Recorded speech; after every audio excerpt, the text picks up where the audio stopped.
Good afternoon, ladies and gentlemen. Thank you for being here. Before I take your questions, I just wanted to say a couple of things. As you heard from the President, his thoughts and prayers are with the people of Oklahoma as they continue to respond and recover from devastating tornadoes and severe weather. Last night, the President approved a major disaster declaration for Oklahoma, making federal funding available to support affected individuals, as well as additional federal assistance to support immediate response and recovery efforts. Since yesterday afternoon, the President has spoken with Governor Fallin, Representative Tom Cole, and the Mayor of Moore, Oklahoma, Glenn Lewis. Earlier today, the President received a briefing in the Oval Office from his team on the latest response efforts underway. Participants included Assistant to the President for Homeland Security and Counterterrorism, Lisa Monaco, Homeland Security Secretary Janet Napolitano, Chief of Staff Dennis McDonough, Deputy Chief of Staff Alyssa Mastromonaco, and FEMA Deputy Administrator Richard Serino. The President will continue to receive updates from his team, as well as from officials in the region. At the President's direction, FEMA Administrator Craig Fugate is now on the ground in Oklahoma to make sure that federal resources are available and fully supporting the efforts of the Governor's team. Additionally, tomorrow, Secretary of Homeland Security Janet Napolitano will travel to Oklahoma to meet with state and local officials and ensure that first responders are receiving the assistance they need in ongoing response and recovery efforts to the severe weather that has affected the region. FEMA has been providing resources since Sunday to support Oklahoma as they respond to deadly storms. As of this morning, more than 150 FEMA personnel were on the ground to assist in the response, with more on the way. Briefly, I'll say this includes a National Incident Management Assistance Team, and 2 regional IMATs are deployed to the State Emergency Operations Center in Oklahoma City to coordinate with state and local officials in support of recovery operations. 3 National Urban Search and Rescue Teams, 1 from Texas, 1 from Nebraska, and 1 from Tennessee, and an additional incident support team. Together, they have all been deployed to support the immediate response efforts. 2 Mobile Emergency Response Support Teams, MERS, are in Oklahoma to provide self-sustaining telecommunications, logistics, and operations support elements to assist in the immediate response needs, and additional teams are being deployed. Finally, 3 disaster survivor assistance teams are scheduled to arrive later today into communities to help address immediate and emerging needs of disaster survivors, including on-site registration, applicant status checks, on-the-spot needs assessments, and access to partners offering survivor services. With that, I'll go to your questions. Julie. Thank you. I had 2 quick questions on Oklahoma. I know that it's still early, the tornado just happened yesterday, but are there any plans for the President to travel to Oklahoma in the coming days? I don't have an announcement to make, and as you know, Julie, in situations like this, we always make decisions in the first instance based on the President's insistence that his travel does not interfere with recovery efforts, does not drain resources from those efforts. So those are the kind of considerations that go into decisions like that, and at this time I don't have an announcement of travel. Do you also know yet whether you're going to have to ask Congress for more money for Oklahoma, or whether FEMA has enough funds?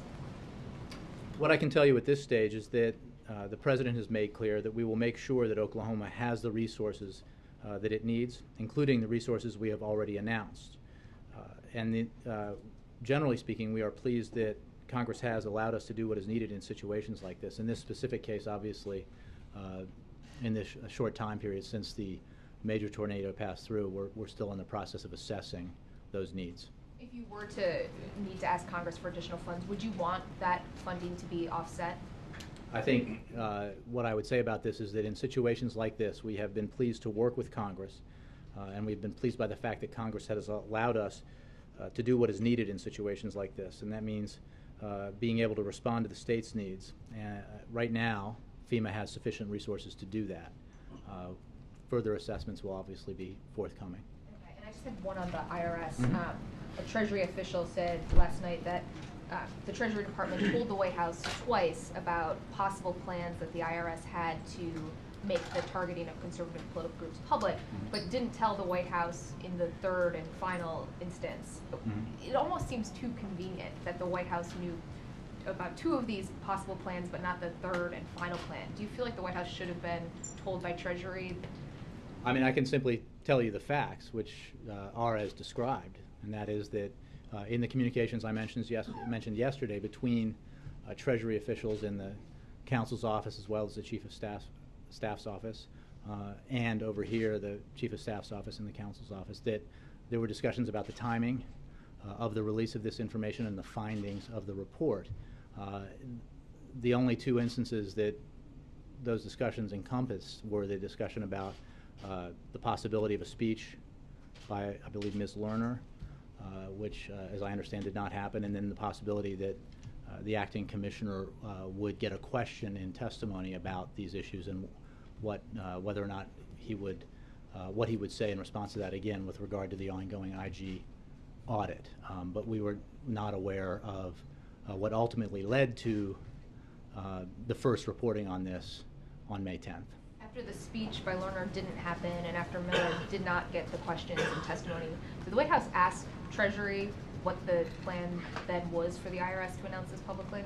I mean, again, the general discussions as described had to do with the timing of the release of the information and the findings of the actual audit.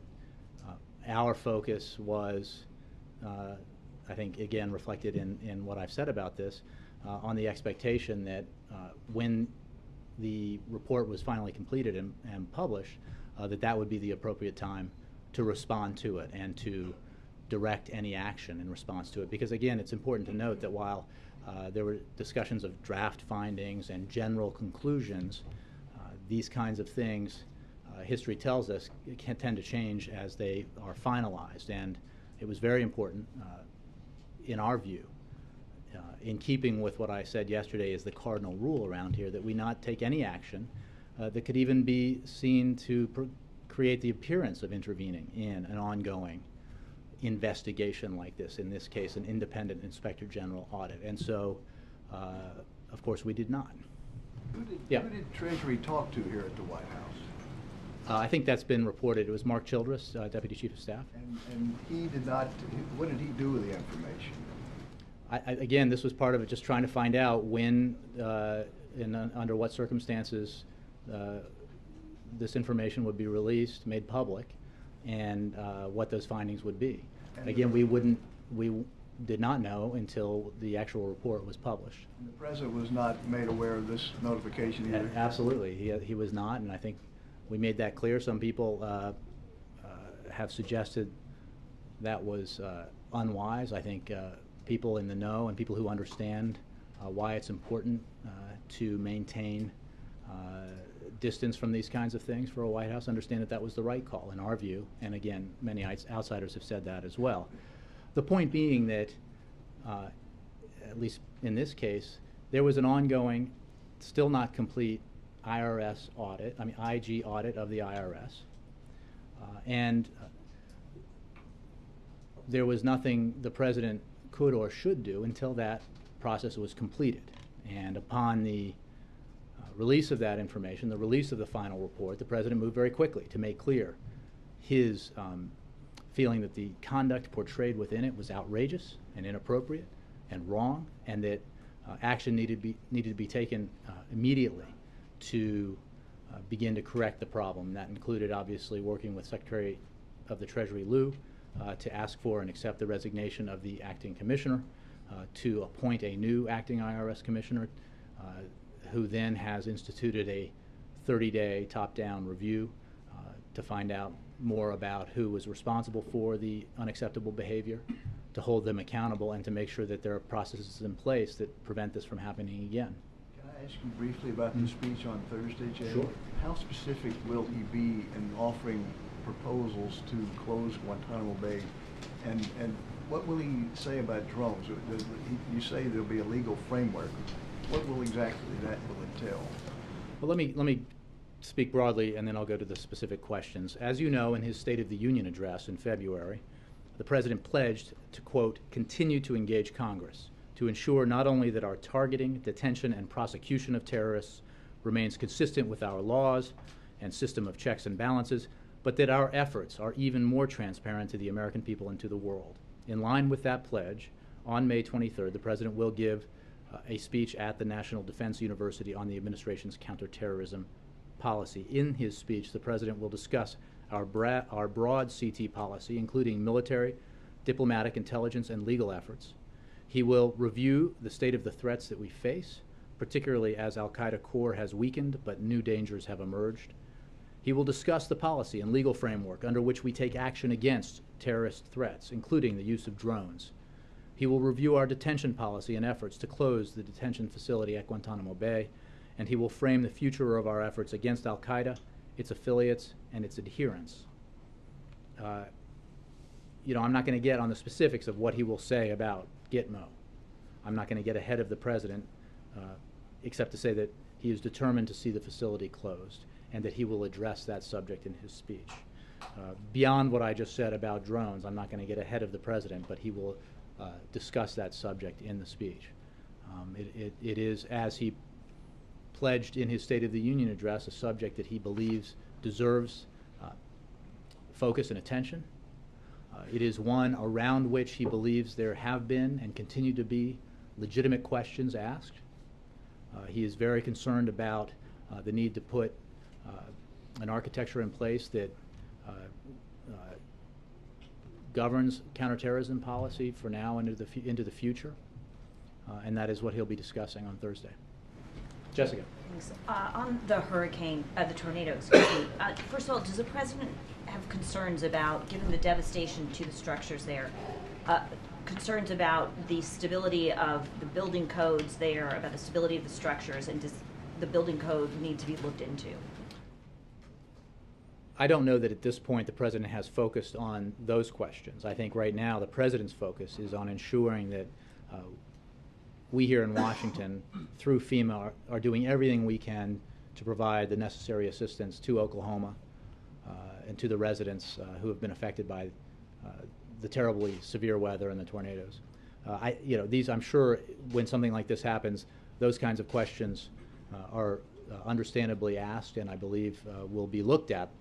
Again, I'm just assuming this based on past instances of storms, but I haven't heard the President discuss those issues in the immediate response to the weather in Oklahoma. Does he believe they should rebuild in this area? I think you heard the President pledge that we will provide assistance to Oklahoma to recover from these efforts, and I would point you to the statements of Oklahoma officials about how they see the future in the recovery from this storm. On the spending, I know you don't need more FEMA money at this moment, but already today, some on the Hill have said that any spending needs to be offset, but how we would offset it is not an appropriate question. The quote is, it's insensitive to even talk about it now. So what would the President say, what do you say to politicians who are already insisting that additional spending for tornado victims needs to be paid for, but it's insensitive to talk about how it would be paid for? Well, I would simply say that the President has made clear that we will make sure that Oklahoma has the resources that it needs, including the resources we have already announced. And we are pleased that Congress has allowed us to do what is needed in the past in situations like this. In other words, to provide the resources that are needed when they're needed. I think it's too early to assess what kinds of needs there will be as Oklahoma moves from the immediate recovery from this storm to assessing the longer-term damage. Right now, as you mentioned, we believe that FEMA has the resources sufficient to deal with this, but we will obviously be making regular assessments with all the team members we have on the ground working with state officials. Okay. One clarification on the IRS, and then I'm done. Yesterday, you made clear that Dennis McDonough and others were informed by Kathy Rumler. We acknowledging the view that there's no action that the White House could or would have taken. Putting that aside, just asking you about how forthcoming the White House is being about this issue. When this information was not revealed last week and throughout the week. Was that because you didn't know or because you didn't want to say? No, here's the thing. I answered the questions that were asked of me. The point was, I was asked when did the White House know. At that point, Kathy Rumler was the point of contact, and she learned the week of April 22nd.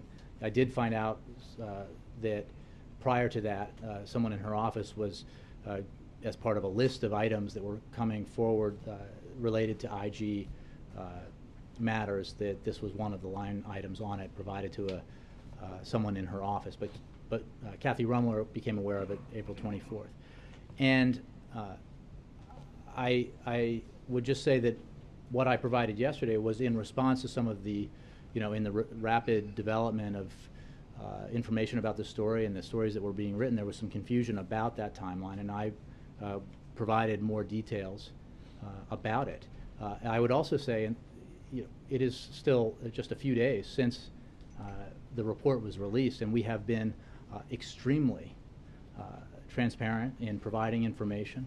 The information I provided yesterday, just a few days after this report was released, I think reflects an effort here to provide information. And I think, again, the fundamental issue here is that in the, I believe in June of 2012, the IG, in response to requests from Chairman Issa, began an audit, as I understand it. Obviously, Chairman Issa was aware of that. In October or sometime in the fall of 2012, the fact of this audit was publicly announced on a website, and the conduct was finished, as we understand it, based on the IG's report in May of 2012. And everything that we have told you reinforces the fundamental facts here, that we follow the cardinal rule. We do not interfere in, this is an important fact. It is, in many ways, with regards to the White House, it's the most important fact, and that we do not interfere with or intervene in criminal investigations or independent Inspector General audits, and that is the case here. But as to the question why this didn't come out last week, it's because we didn't ask? Again, I gave you the information in response to the questions, and we have provided an enormous amount of information about the communications that we've had, who learned what about this and when, the fact that the President was not informed, how he reacted when he was informed, and have walked you through that process. And again, I think any comparison of this, the speed with which we provided that information to the general practice, I think shows a determination to get you information very quickly. John. Jay, I'm a little confused on the audit question, just quickly. So if there's an Inspector General audit going on in a given action, the White House can't take any action to deal with it? To intervene in an independent Inspector General's audit? No, to take love to action see about the the ABC underlying... story on that. No, to intervene on the underlying activity is what I'm asking. But we weren't aware of an underlying activity. There were accusations. Congressman Issa asked for the Inspector General to look into it, as I understand it, and I think he's spoken to this. He has said that it would have been unwise to comment on that as it was ongoing from his perspective until the report was concluded. And the fact that there was an audit ongoing, we know now, was publicly announced by the IG on a website that fall. Once there is an independent investigation, if you will, in this case termed an audit. Your hands are tied. You can't do anything. Well, we're certainly not going to intervene in an independent investigation. There is, the IRS is a unique agency, a component of the Treasury Department, but it is properly insulated from political interference because it is paramount for the confidence of the American people in the way that the tax laws are applied, that insulation exists. And we interact or don't interact with, for that reason with the IRS. And I think that, again, the information I provided yesterday reflects that absolutely due caution. Okay, now on Lois Lerner, so my understanding is correct. You're saying there were some preliminary discussions with the White House about the IRS issuing an apology through a Lois Lerner speech.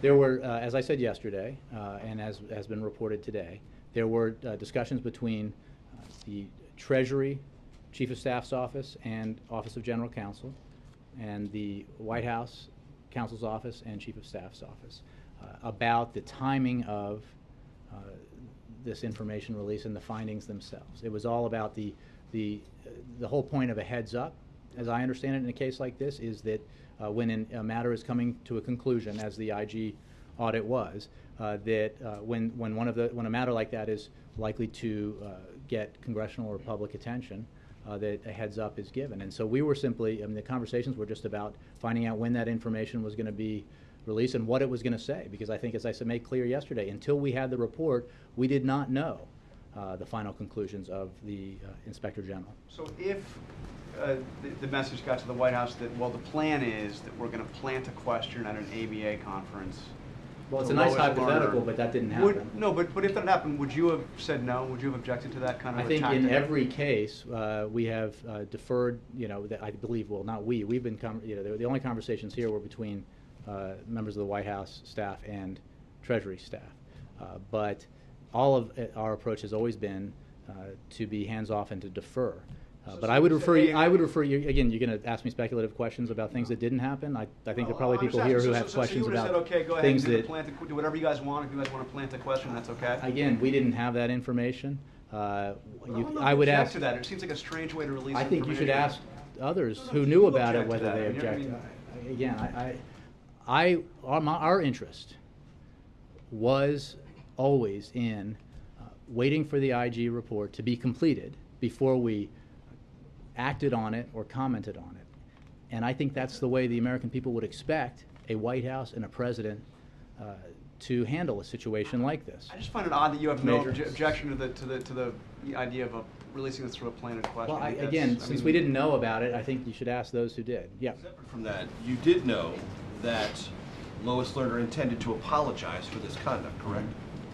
Well, some folks here had that conversation that was possible based on what the Treasury Department So it wasn't just about a question of conduct. It was about the proper way to apologize for conduct that needed to be apologized for. It was The about, White House our had interest was in understood finding that out there would when be the information... something worth apologizing for. Our right? interest was in finding out when the timing of the release of the information. We did not have the final results. We did know... Enough that there was something to apologize for, is that correct? Well, I think I said yesterday that we knew that Kathy Rumler was notified of the top-line assessment that there had been improper targeting of conservative groups using the names that I described yesterday. But beyond that, we didn't have any more specifics, and we did not. And we were.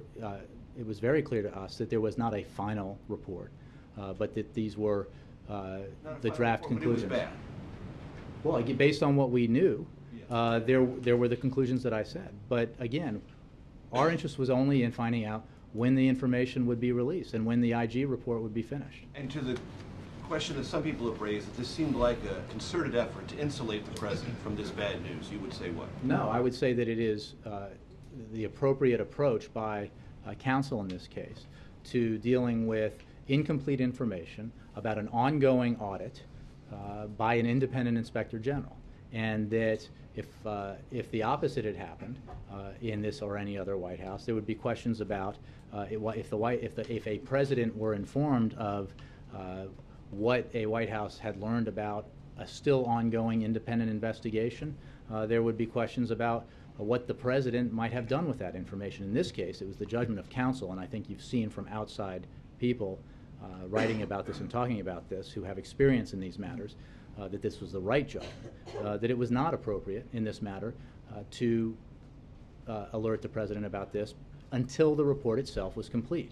And the fact is the president found out about it through news reports because the news of this emerged prior to the completion of the report, prior to the publication of the report. On Sunday, Dan Pfeiffer said that one thing Republicans do when they lack an agenda is try to, I'm quoting him directly, try to drag Washington into a swamp of partisan fishing expeditions, trumped-up hearings, and false allegations. Can you describe what he's talking about? I think we have a history here already for the past several years of attempts by Republicans to politicize Anything that's being matters. looked into now fall into that category, in your opinion, the White House opinion? In which issue? I'm asking you, do you have anything that's happening I would now, say, and swirling I would around, repeat again, that that falls the into Republican any of these obsession categories? with the talking points surrounding Benghazi fall into is these provably and demonstrably political, and has focused on talking points instead of the tragedy that happened in Benghazi, the need to find those responsible for the deaths of 4 Americans and hold them to justice, and the need to take action to ensure that what happened in Benghazi doesn't happen again, which is why you heard the President call on Congress to take action to provide the funds necessary to enhance our security around our embassies around the world. On this, I think you have seen, I'm not going to catalog some of the more outlandish statements that we've seen from some Republicans on this matter on the IRS, but it is absolutely the case that there have been Republicans who have, tried to politicize this right away and tried to turn it into a partisan issue. But the President, from the moment he found out what the results of this inquiry were, was absolutely clear about how outraged he was by the conduct, how absolutely unacceptable the conduct was, and his insistence that people be held accountable for that conduct. And I think that that was reflected in what Dan Pfeiffer said on Sunday and what the President has said on the times that he's spoken about this. Congressional curiosity about the Department of Justice dealing with the AP situation fall into that category? Not that I've seen yet. I think that these are matters in terms of specific investigations that appropriately we can't comment on. But that doesn't mean that there aren't legitimate questions that are asked by Congress or other parties on matters like this. The questions raised about HHS Secretary Sebelius and her efforts to raise funds through the private sector for Enroll Now fall into that category? We could go down the list of questions. We could say, what about the President's birth certificate? Was that legitimate? What about some of the... I'm not asking about that. I'm just asking about, that's the last one I'm asking about. Okay. I am sure that, as is the case with, I can answer your question about that matter and the precedent for what Secretary Sebelius has done and is doing, and there is precedent for it, including in the previous administration.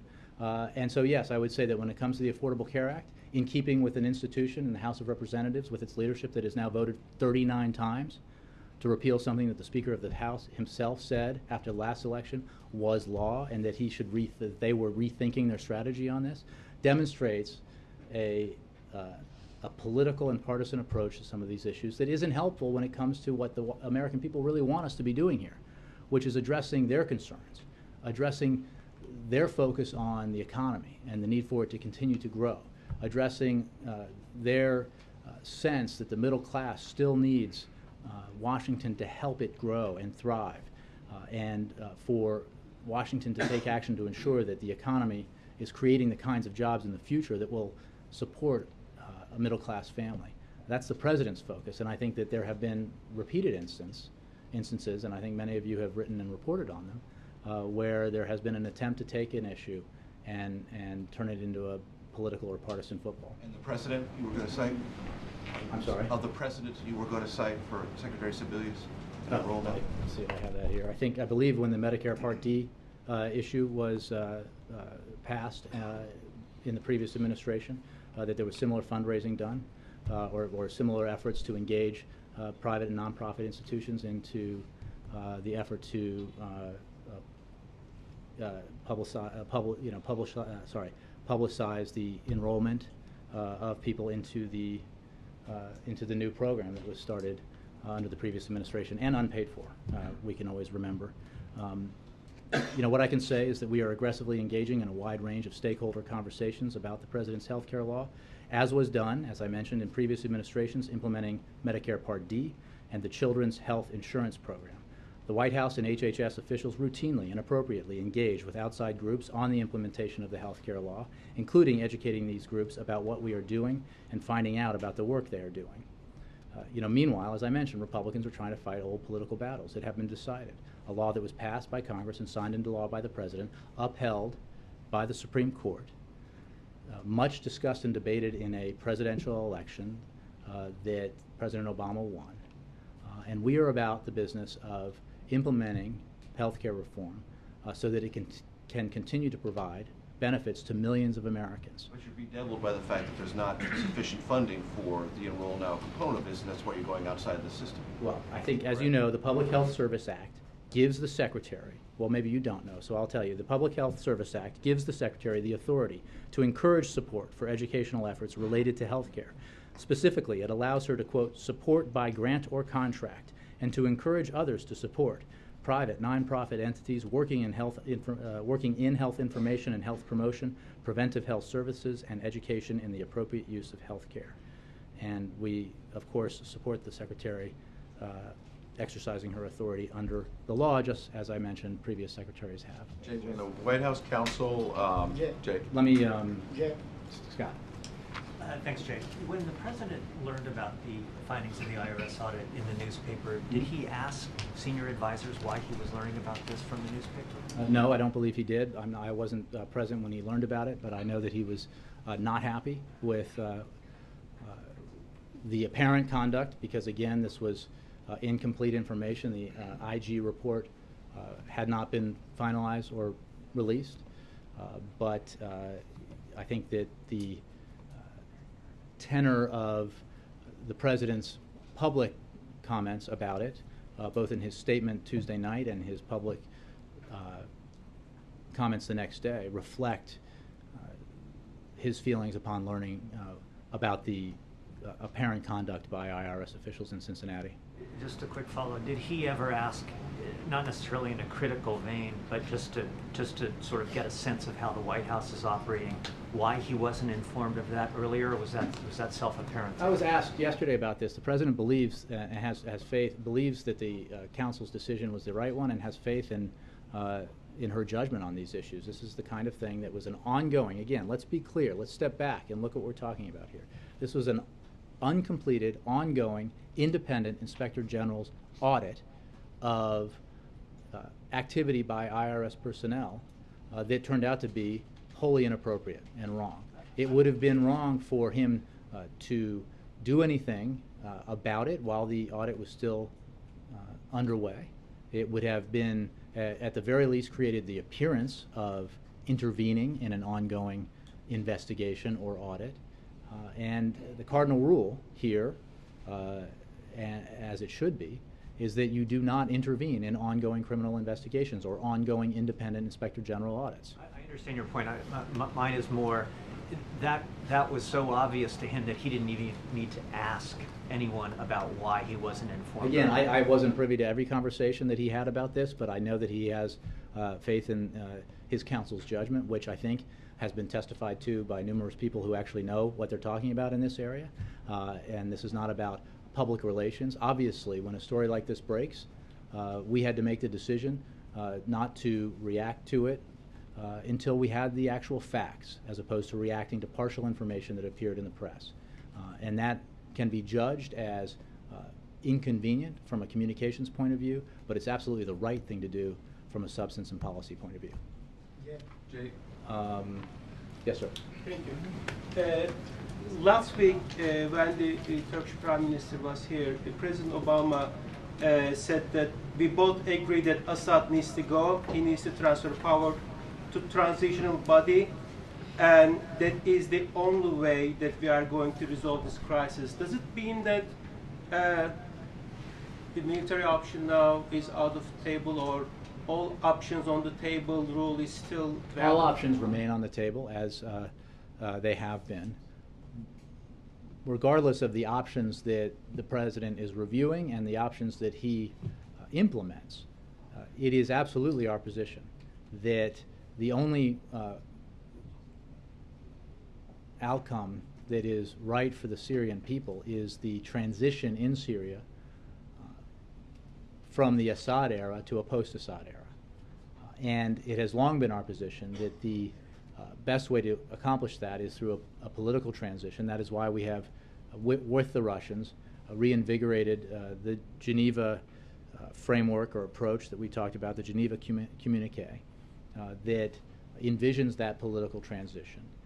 And we have made clear that in our view, the Syrian people have made clear that the future cannot include Bashar al-Assad, because he has the blood of his own people on his hands, and he has proven himself to be a terrible tyrant and a murderer of his own people. So one detail, the U.S. administration is okay with negotiating with the Assad regime, but not at the end. Is this the... I think we have made clear that it is up to the Syrian opposition to decide in that transition with whom they will have those conversations with which members of the present government or the Assad government. They would have those discussions. Yeah, they have made clear that they do not view Assad as having a role in that process. We have made clear that we do not believe that Assad has any place in Syria's future. But obviously, the decisions about the process itself and who participates in it would have to be agreed to by the Syrian opposition. Are you welcoming Jay, can we just go back to the IRS here Geneva real quick? too? Because there's You know, a few hey, other, hey there Hans, are a few other I'll get to you. questions. I'll get to Okay. you. There are important matters around the world. Syria is one of them. Go ahead. Are you welcoming Iran for the next Geneva 2 meetings? What's your position on that? I'll have to get back to you. I don't have an answer to that question. Hans. Yeah, so if I could just clarify on the Childress-Patterson meeting, was that separate and distinct from Well, the... it was communication. Was You described excuse me. it. Was the Patterson-Childress communication different than what Rumler was? Did that happen in a different forum than when Rumler was informed on the 24th? Different forum. Well, was Rumler part of that? As I said yesterday, when the White House counsel, Kathy Rumler, was informed of this, she informed some members of senior staff, including the chief of staff. Mark Childress, deputy chief of staff, was among those who was informed. So the and it was Childress-Patterson... consequent after that he had Okay, so the communication Childress-Patterson with, communication happens after April 24. I'm not sure if it happened the same day, but it was after he was informed by Kathy Rumler about this issue. Okay, and then who initiated that conversation?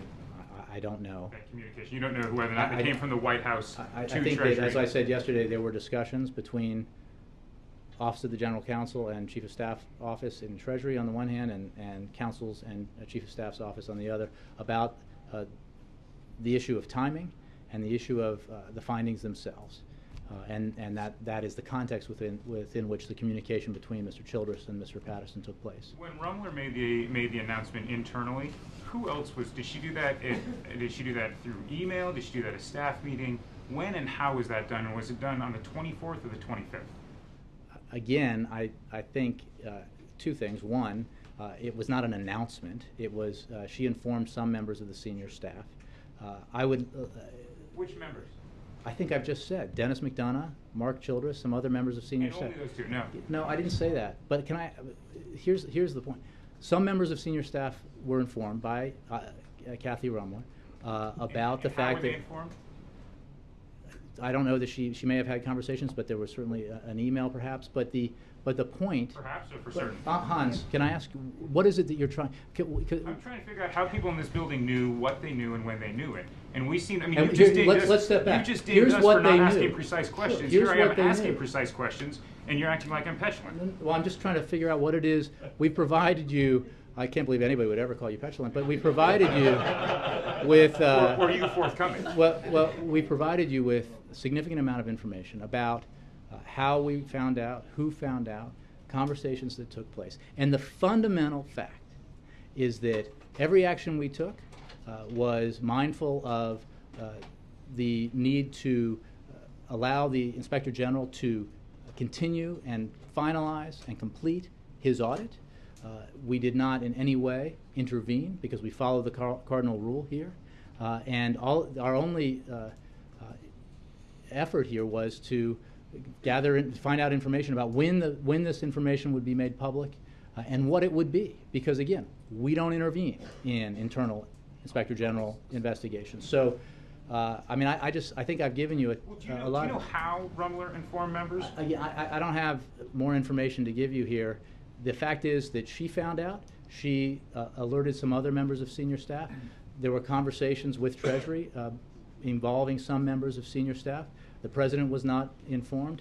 The whole nature of the conversation was simply about the fact that this Inspector General was completing an audit that would likely find, as I said yesterday, that IRS line personnel had improperly targeted conservative groups, and our interest in was simply in finding out when the report would be concluded and when that information would be made public. Jay, Yeah. at the risk of being petulant, on April 24th, when Ms. Rumler informed some White House staff, I realize you might not want to name everyone, did she inform you? Were you one of the people? I was not informed. Are you disappointed in that, since this, well, not just from your standpoint here, but in terms of you're the press secretary, and this was going to have to be conveyed to the public at some point. And now the White House counsel has an inkling, officially, that there's a report that maybe a bunch of conservative groups were targeted, and it might create a political firestorm. Shouldn't the press secretary have been brought in? I think I found out, or would have found out, the way that, let's back up. The Inspector General was completing a report. If that report contained the information that was indicated, it would be something that we would want to respond to. And as you saw, the President responded very firmly to it. I was perfectly capable of assisting in that response upon learning the information. It was not, again, the suggestion that I should have known, or that the President should have known earlier so that I could have said something or done something, again, suggests respond. It suggests that all these questions suggest that somehow the President should have done something in the midst of an independent, or I. What if I come out and started? Because you're the President. You have to come to this podium and deal with these questions for 10 days. And I think that the response that we had upon the release of that report was very clear. The President spoke firmly about how outraged he was by the behavior. He made clear that we would hold, that he expected people to be held accountable, and that changes ought to be made in the process. What day did you learn? The same day the President did. From news reports. Correct. So no one in this building told you. That's correct. Okay. And then real quick on the timeline. Yesterday the timeline changed a little bit, maybe just by a few days, but it did change from the week of April 22nd, Ms. Rumler being notified. You said yesterday it was actually a broad heads up, not detailed, but a broad heads up on April 16th. Mm-hmm. Are you now confident from that podium that April 16th is the actual day that anyone in this building was notified that this report was being put together, or might this change again? Are you saying now this is it? I am confident that this is when the first notification came as part of a series of items that were being included in a general heads up about pending matters to a member of the White House counsel's office. And then the White House counsel herself was not made aware of this until April 24th. Again, because I think it's important, because all of these questions about what we knew in April of 2013 about an ongoing independent Inspector General inquiry has no bearing on the conduct itself, which concluded in May of 2012. Unless someone knew before then. That's part of my question. Are we certain that April 16th is it, or did someone know in 2012? Again, in this building? Not in this building, and I think it's been made clear that, like Congressman Issa and others, that others at Treasury, were aware that there was an Inspector General audit going on. It was publicly posted. We've come to learn by the Inspector General in the fall of 2012 that this audit was being conducted. But in terms of the fact that the IG was concluding his audit, and that the findings were, at least preliminarily, that there had been this conduct.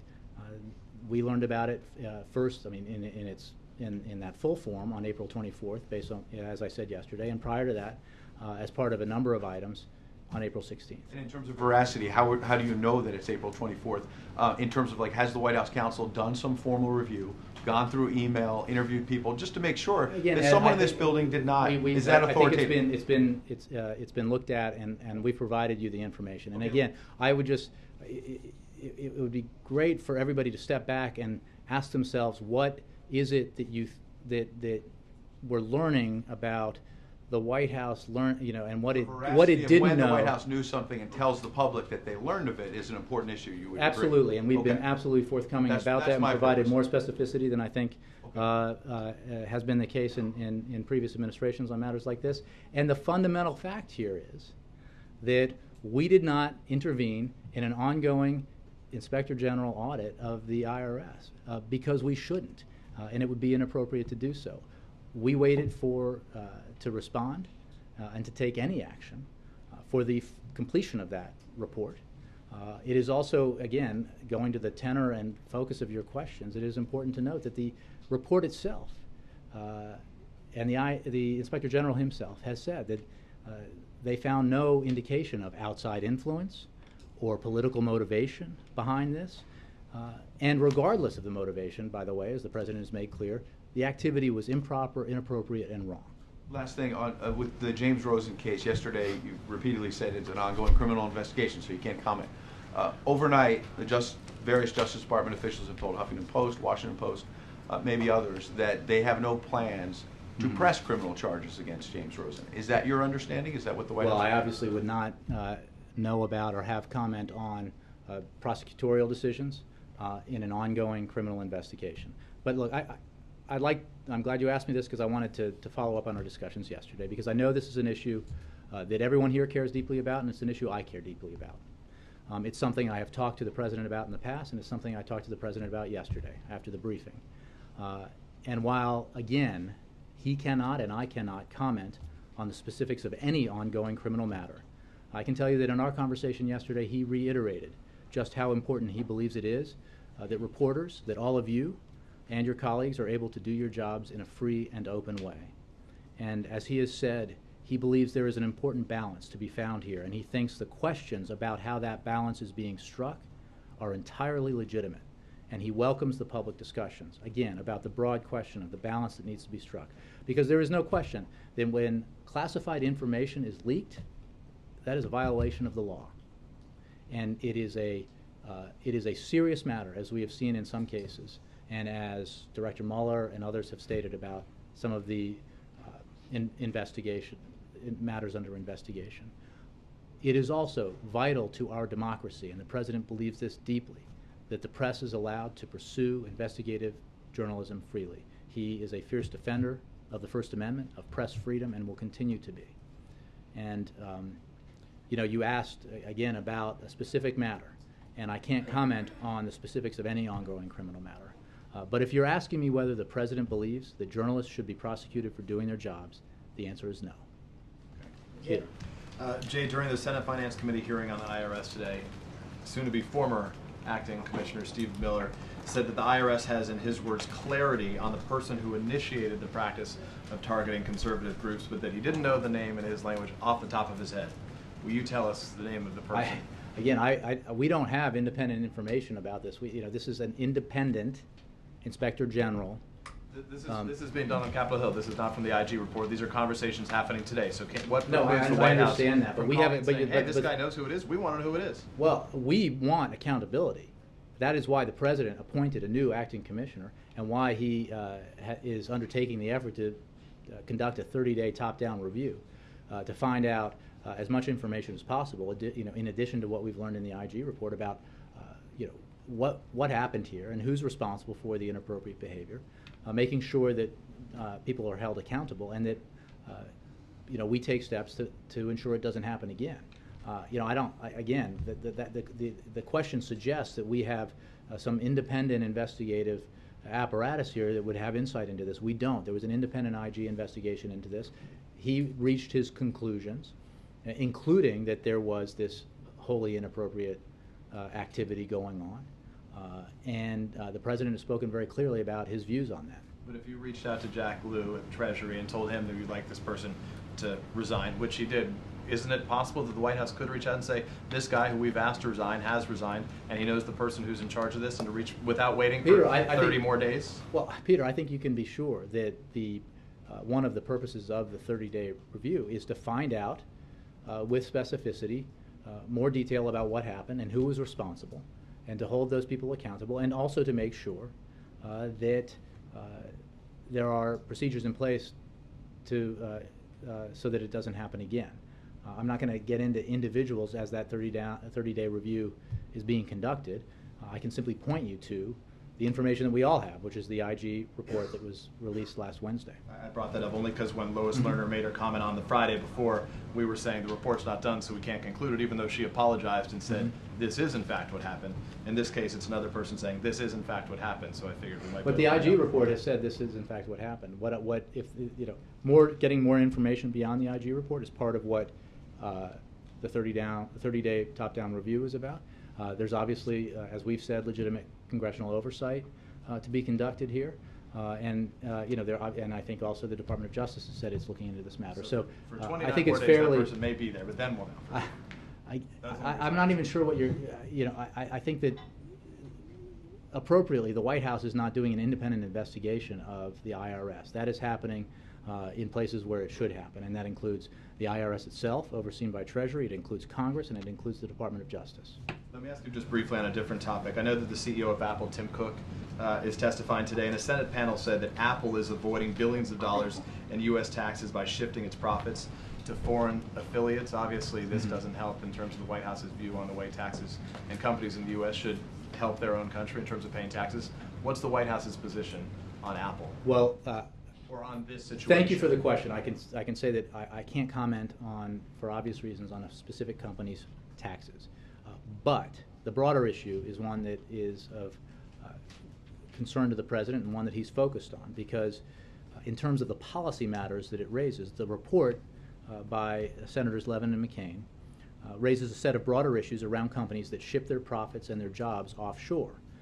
And it is our view that Senators Levin and McCain have done an important job in raising awareness of this issue and putting forward ideas to cut back on the abuses. As you know, the president has long argued that the tax code today is tilted against companies that want to create jobs in America, while it rewards companies for shipping jobs and profits overseas. As a result, he has long championed a set of proposals to ensure that American companies cannot use offshore profit shifting to avoid paying taxes, including a proposal for a minimum tax on foreign earnings that would provide a comprehensive solution to this problem. Now, we look forward to working with Senators McCain and Levin and anyone else who will work with us to reform our tax code in a way that makes sure that everyone is paying their fair share and that our tax code is designed to reward job creation opportunities in the United States instead of tax avoidance and profit shifting opportunities to low tax countries around the world. And as anyone knows who's been covering the president from the beginning here, and certainly in the discussions we've had about tax policy in the last few years, this has been a major priority of his because he thinks it is inexplicable that our tax code would actually be written in a way that rewards companies for taking jobs and profits offshore and thereby penalizes companies for doing what we want them to do, which is create jobs and opportunity here in the United States. Very briefly concluding on the tornadoes that are taking place. During the Sandy aid bill deliberations, 36 Republicans in the Senate voted against the Sandy aid bill. In the words of Oklahoma Senator Inhofe, he described it as a slush fund because it had monies not just for those in the Northeast who had been affected, but other places like the Virgin Islands, he says, and roof and roads in Washington, D.C. Would the president exclusively sign an aid bill going forward if the money is limited exclusively to Oklahoma, or will he sign a bill if there is anything outside of Oklahoma in that I aid think bill? you're way ahead of the process and any assessment of what needs there might be in the recovery effort after this terrible severe weather and tornado in Oklahoma.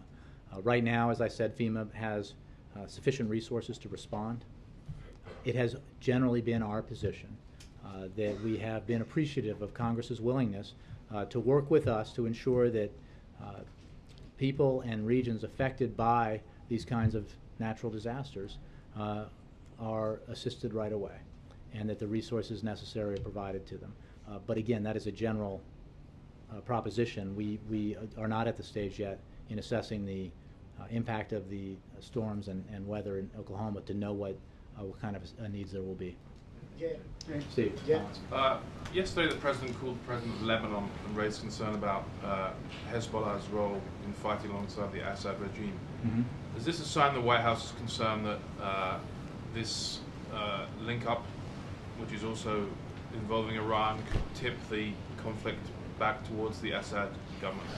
It's a sign that we are concerned, as are our partners and allies, about the expansion of this conflict.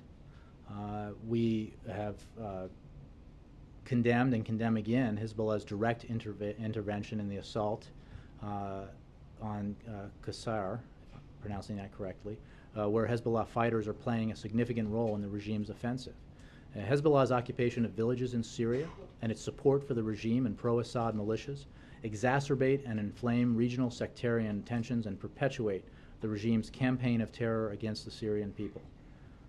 I think, as asked earlier about, or something we've discussed in the past about Iran's support for Assad and Hezbollah's support for Assad, I think it says a lot about Assad that this is where he is looking for assistance. And we strongly condemn that direct intervention. And as the President reiterated in his call with the Lebanese President yesterday, we continue to fully support Lebanon's stated policy of, quote, disassociation, unquote, from the Syria crisis, and urge all parties in the region to act with restraint and respect for Lebanon's stability and security. Does this growing role of Hezbollah complicate or sway the deliberations the President is taking about how U.S. support for the rebels will evolve?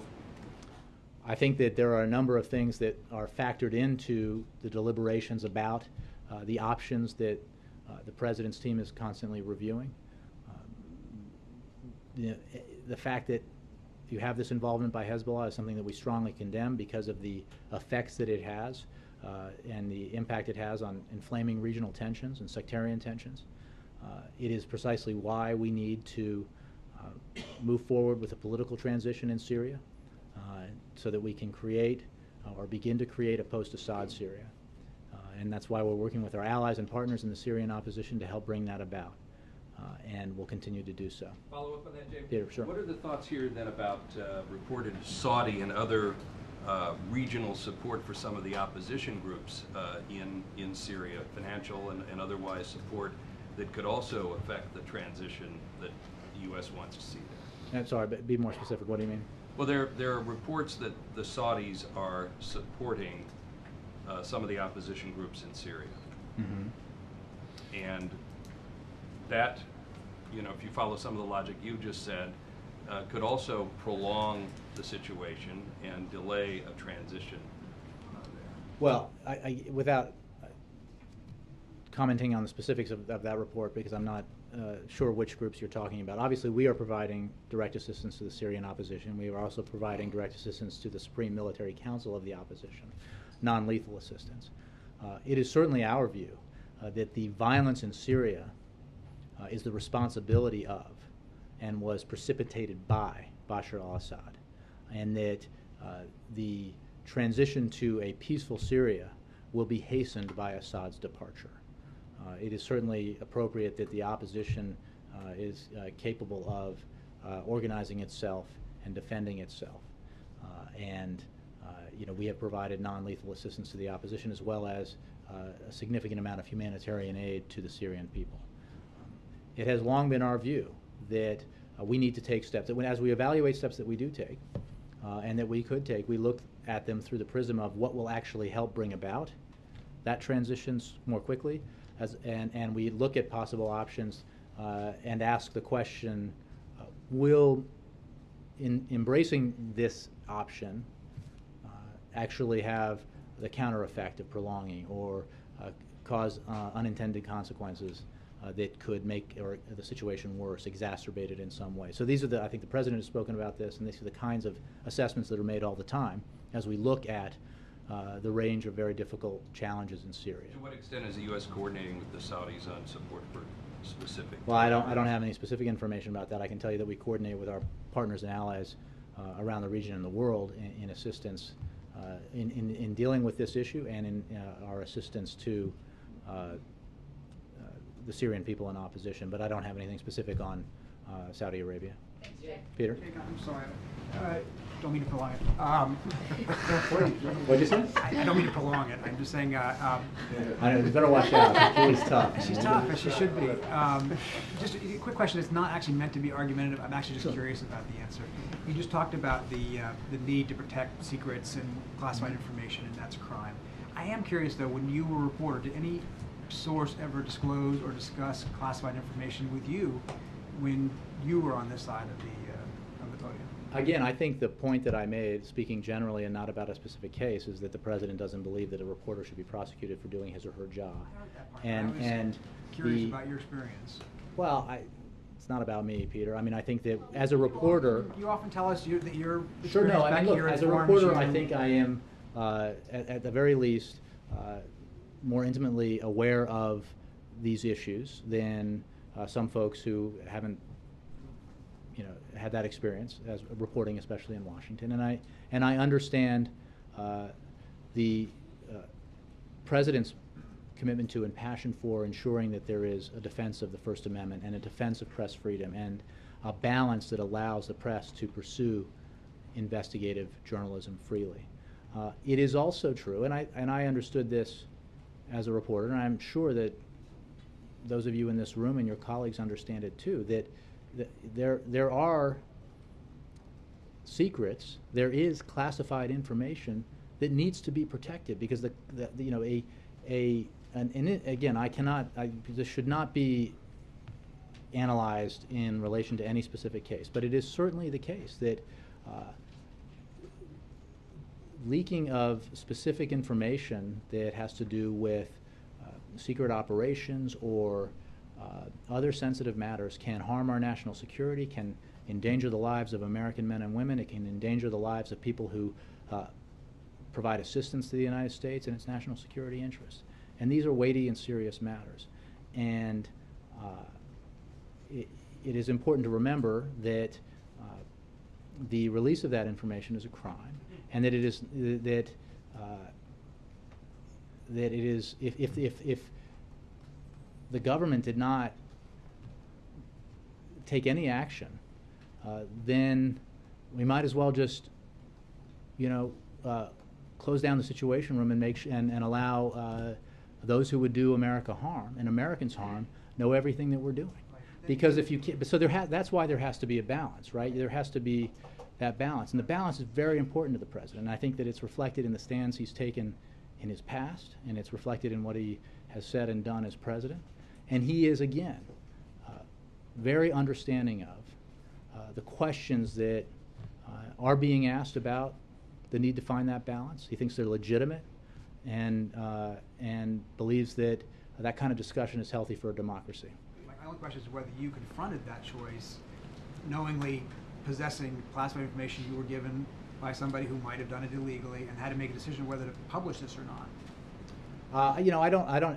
Not personally. There are obviously every instance is different, as you know, and it is certainly the case that this administration or previous administrations, when information has been is pending, that we try to work sometimes with news organizations, that an administration would work with news organizations in terms of the timing of the release of that classified information in order to protect as best as we can the national security interests of the United States. But in terms of my past experience, it's not particularly relevant. But because I understand and appreciate, as does the president, the broader questions here.